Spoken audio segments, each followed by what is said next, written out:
Howdy, howdy, ho. Howdy, howdy, ho. Welcome to the Brinx and Hearse podcast. My name is Ryan McNeil. My name is Mikey Frieri. And today we're going to get into movies. Now, Mikey, you like movies, don't you? Love it. Do you like Marvel movies? I do, yes. Now, there's a lot of Marvel content, is there not? Yes, a lot is understatement. Some people would say too much. Yeah.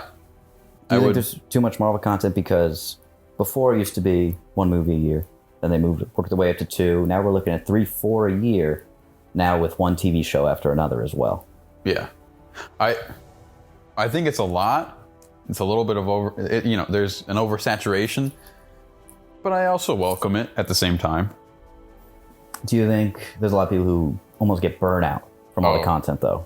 Yeah, I remember when Endgame came, everyone was like, "All right, I'm done with Marvel. I just can't invest my time into it anymore."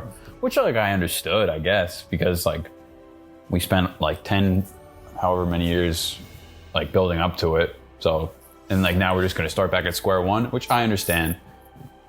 So, I know where they're coming from, I guess, but although I have to admit, I did say it as well, but I'm still interested. I'm not as invested, but probably as it goes on. Yeah, and it is crazy to think of people who said, "Oh, I'm done after Endgame. It's too much to keep up with." Yeah. And now post Endgame, that was before Disney Plus, and now they have all the Disney Plus shows to worry about as well. Mm-hmm. So, do you think there's a lot of people who want to get into it, but now they've reached a point where there's 20 plus movies, there's all these hours of TV, that maybe Marvel's going to lose people because now it's almost too late to catch up in a lot of people's eyes?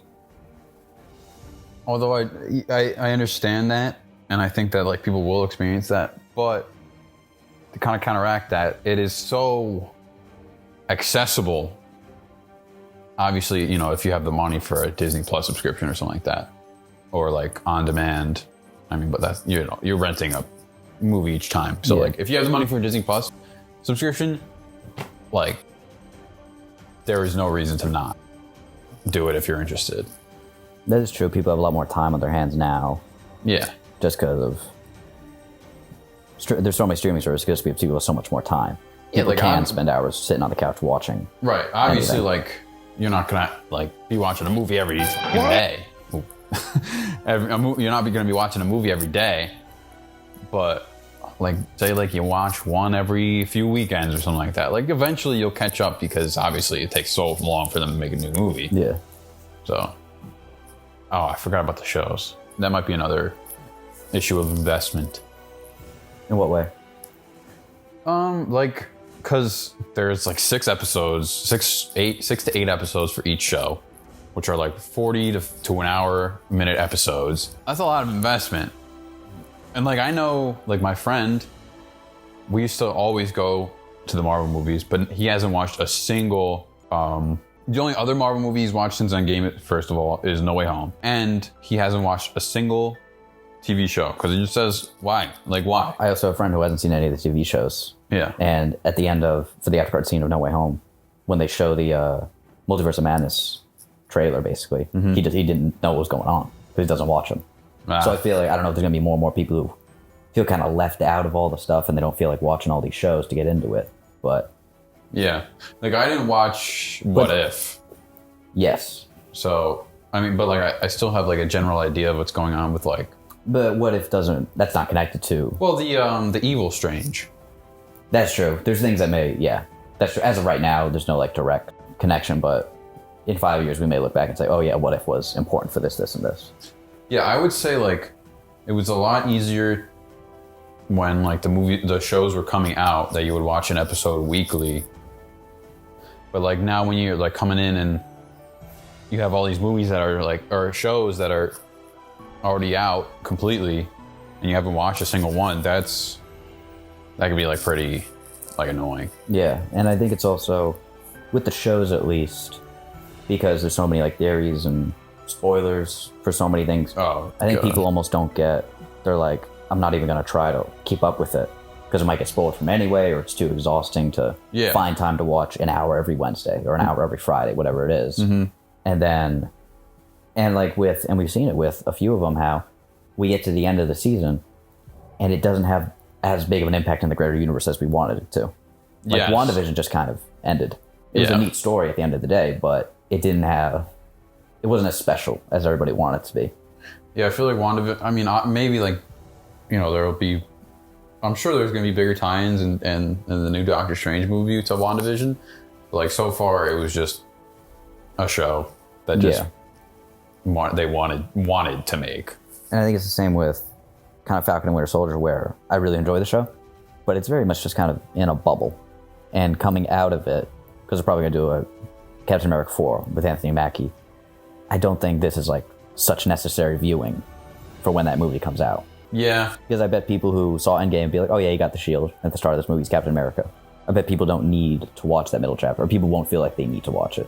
Yeah, maybe I that's a good point. I guess I would consider it a prologue to the new Captain Americas. So that's a good way to kind of view them. The shows can be kind of nice in-betweens, kind of segues from in between things. yeah, so because like it's kind of annoying, like how you said, like in Endgame he gives him the shield and then he like gives it back. I mean, like obviously, like in the show they go into the reasons why. Yeah. But I don't know, they kind of just tease you a little bit, and then he just gets the shield back at the end. Yeah, Loki has bigger implications, and so does Hawkeye, also setting up Haley Steinfeld's character. Yeah, you can look at both things and say, okay, those are going to have future repercussions. Mm-hmm. But still, as of right now, it's like, oh yeah, it's just this singular thing. And I think some people might get turned off by that. Yeah, I would say that Falcon and Winter Soldier sets up a lot in terms of Sam, because depending on how big of a role he's going to play in the new Avengers team or whatever. But Bucky was kind of just there to... Yeah. Honestly, yeah. I also think a problem with it is anticipation doesn't like build up in the same way, because when we're just getting fed one thing after another, there's no expected. time. Yeah, there's no time where we're like waiting for it, because there's no spoon in our mouth. Mm-hmm. Because like right now, we got Moon Knight right now. Mm-hmm. We're gonna have Moon Knight, and we're not even thinking about Thor: Love and Thunder comes out in like 2 months or whatever it is. So we're not even thinking about that. So we're not, and the anticipation for it isn't building as much as it probably should, because we're being fed one thing after another, which is a good thing. I like that we're getting one thing after another, but I don't know. It almost kind of, maybe lowers the stakes that there's so much of this stuff. I think, my big issue with them is that like they're no longer making movies just to make like a movie, or like just for one story. Like say like they're not making the new Thor just to focus on Thor and the Guardians of the Galaxy. They're gonna make it to connect into this, to connect into this, to connect into this. So like everything is so like planned and structured that it kind of diminishes the value of the standalone of the movie by itself. And I think that's why people get excited for the stories that are more standalone. Like people were really excited for Moon Knight because we know nothing about it. We don't know how it connects to anything. Yeah. And as of right now, it doesn't. He connect to anything at all that we know of. And I think it was the same with the first example of this I can remember is Age of Ultron came out, and it like sets a lot of stuff up. There's way too many things going on in the movie. And then a few months later, Ant-Man came out, and it was much better received because it was just this smaller, simpler story. Yeah. And I think they've struck a fairly good balance now with that stuff, but people are still unsatisfied if they make something and it doesn't eventually connect to something bigger, or even not even eventually as an after, but during that movie or show. Yeah, like say like you watch like Shang-Chi. Really, all everyone's thinking is how is he gonna become a player in the story further down the line, or in the Avengers and stuff like that. Yeah, I bet people would be less satisfied with that ending if Wong didn't show up at the end. Yeah, like no one cares about, really. I mean, I thought Shang-Chi was great, but they don't care about the actual story. Yeah, and I think they're like, and I think especially with Shang-Chi, they were like, oh, like we can throw Abomination in there just to show that in the trailer. That'll get the fanboys excited and stuff. Yeah, everything is really just fan service at this point. I think the thing that they do well is that it's still good stuff that they're making. So even when there is fan service, it doesn't feel like it doesn't feel cheap in a way. You know, it feels like, oh, you've kind of earned that because this is a good piece of work you've done. Yeah, definitely. I mean, No Way Home was, the whole movie is just fan service. So, but it's fan service that's not like forced. I mean, it doesn't seem forced. It seems so natural why yeah. this is happening. Yeah. And Holland's story itself is so good that it supports having all these fan service moments around it. Yes, I think it's really just Holland's story is not one movie. It's all three of them, you know? And also the Avengers and stuff. Yeah, I think that's the advantage and disadvantage of some of this stuff is that you get to have a journey with this character over multiple TV shows, multiple movies, and you really get to spread it out over 10 plus years, like we saw with Iron Man. It was 11 years we saw with that character. But it may mean that you don't get super satisfying singular stories along the way. Yeah, and honestly, I think we're too far from that. Like, we can, even if they wanted to do that, they can't do it. Yeah, it'd be a sharp right turn. And I think the stuff would have to be really, really good for them to get away with it.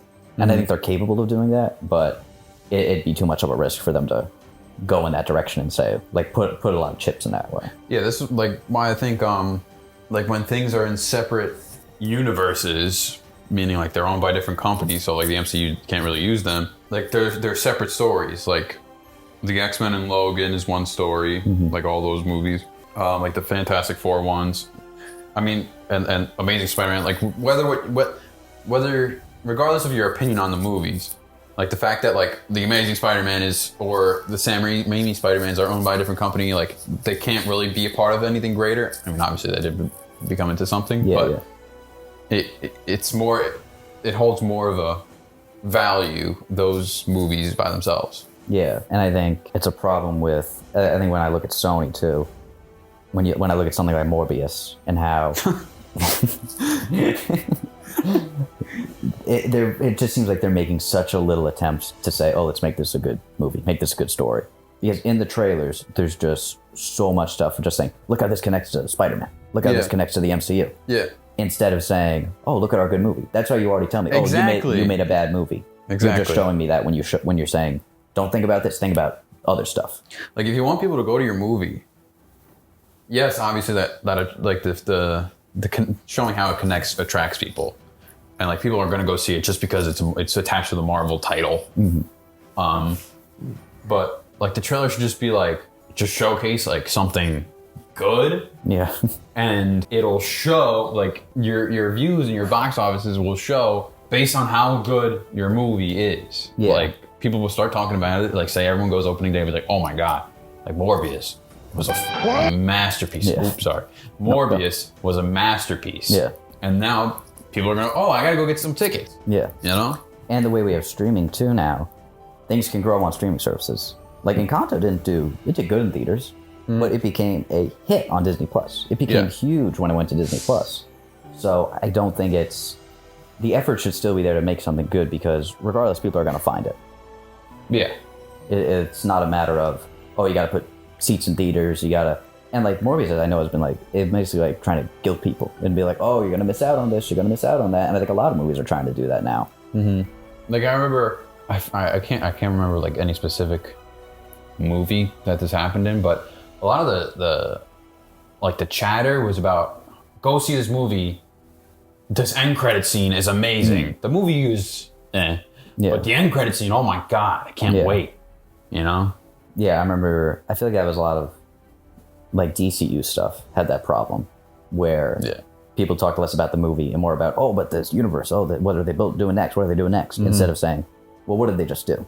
Because a lot of times what they just did wasn't that great. Yeah, that's true.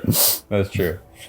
I mean, I feel like the DCEU, I don't want to focus too much on it, but like their entire execution of the whole thing is sloppy as hell. Very sloppy. Very, very sloppy. Like you can hire like just some casual fans and they do a better job. Honestly, yes. I do feel like though DC has found almost a nice niche between really good original stories that aren't connected to anything and then still trying to like build their world, because like the Flash is going to be connected to a bunch of stuff. Yeah. But they got Joker and kind of Peacemaker, the Batman is all its own stuff. Yeah. So and I can understand why people are more gravitated to that instead of the Marvel stuff, because DC in some respects is making some really, really good standalone stories that don't connect to anything. It's just this one thing, sit here and enjoy it. Yeah, like That's why I like I love the DC stuff because of the standalone stuff. Because I think they do a lot better there. And like, to be honest, we already had this huge MCU. What are we going to be bouncing back and forth between, oh my God, this MCU movie connects into this in the MCU, and then, oh my God, but the next movie for DC comes out, and oh my God, it's going to lead into so much big things in DC. Like, it's just too much. I think what DC tried could have worked, but Marvel already existed at that time. And if Marvel didn't exist, I think the DCEU would have worked phenomenally. Yeah. I think people would have been so excited to see, because, Batman and Superman, that's the same movie, awesome. But we'd already gotten Avengers. We'd already gotten 2 Avengers movies at that point. So people weren't really into it. And I think it was an ecosystem where only one of those things could have existed. Yeah, I think now, at where Marvel is at and where DC is at, I don't think a proper DCEU will ever happen. I think it could eventually happen. I don't think it's going to happen anytime soon. I don't know if we're ever going to see the timelines line up where they say, oh, there's no Batman, there's no Superman, there's no Wonder Woman. All in a row, they're like, okay, we could start something new here. I don't know if that's really ever going to happen again. Well, isn't that what they're doing? Well, I mean, they're still planning on going forward with this Wonder Woman. They're going to go, we don't know what they're doing with Superman. Oh, no, Superman and Batman are gone. It's going to be Batgirl and... All right, because we'll see what they do with the Flashpoint. That's right, because that might reset everything in the universe. But again, I feel like... I don't trust them to just, reset, they're going to be fine. No. Flash is going to come out and, like, it'll say this is what's going to happen next, and then nothing will happen. Yeah, they've greenlit and announced a lot of movies that have never happened. Really? Like what? Gotham City Sirens. It was going to be a Harley Quinn movie with a Catwoman and a Poison Ivy. Oh, good. I wouldn't be interested in it anyways. Okay. Once you have Harley Quinn in there, I'm out. I think she could be so good in the role. They just make her so annoying. I can't stand her. Yeah. And I think she's a very good supporting character. But they make her the main character. Yeah, she's a good supporting character, but I don't need 3 Harley Quinn movies. Yeah. And the Suicide Squad, I think, was the best one where she isn't constantly at the forefront. Okay. But still, even when... Yeah, it's still not to the level of that character should be, in my opinion, at least. I always forget Birds of Prey was a thing. I think that's kind of what was mutated from Gotham City Sirens. But still, it's like, you don't have Catwoman or Poison Ivy. That would have been the big draw, is hey, look at these awesome characters that we've never really seen. Yeah. We haven't seen in a while, at least. Mm-hmm. Well, because like Matt Reeves, like went on record saying like, if this took off and like people want more, he would never bring in like a Superman. He wouldn't bring in anyone. It's just Batman stuff. Yeah, and I'm not surprised by that. Just the world he's set up isn't conducive to that. Yeah. But anyway, would you switch the way, or would you like a change to the way Marvel produces content? Or do you like having all this stuff at once? Would I like it?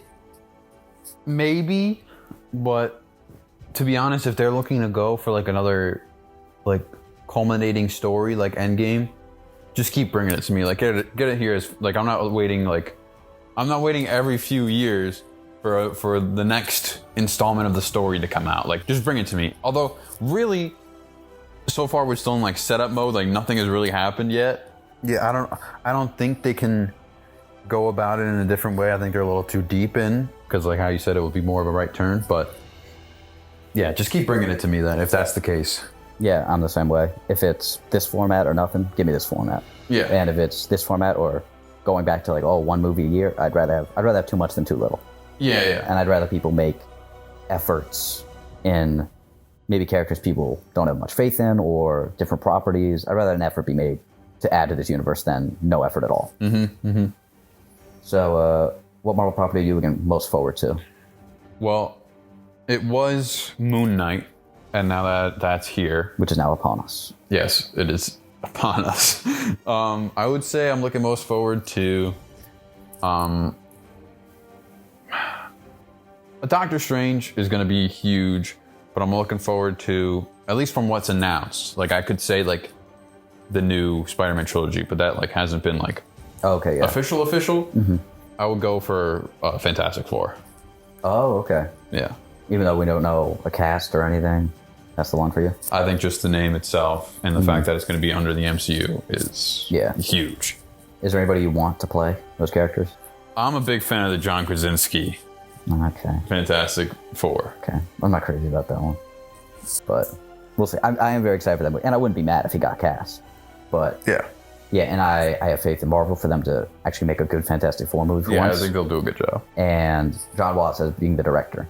Oh, that's right. That's right. I was a little worried when they first announced that because he had just made the 2 Spider-Man movies. But now seeing how massive the third one was and how he handled that so well, I have faith in he can handle this one too. I think he'll do a good job, Yeah. For me, I think it's Guardians 3.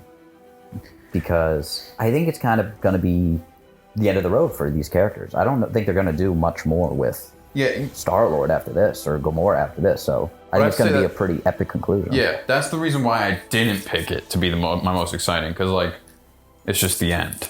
Like, okay. If I were to get exciting about something, I was literally about to say that. Okay. And I'm like, there's really not going to be anything else after that. So why get excited for it? That's what I'm kind of excited for. It's going to be a big finale.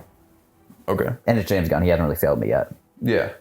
But, like, also at the same time, it's the upcoming schedule is like a weird mix between still closing some doors and majority of opening up new ones. Like Spider-Man No Way Home closed doors. Like Black Widow closed the door. Yeah. But then we got Hawkeye, opened up a new one. Mm-hmm. And then opened and closed at the same time, kind of. Yeah. Not really, but it started the end of Hawkeye's journey. Yeah. And started Bishop's, but and I'm sure Thor is going to be done soon.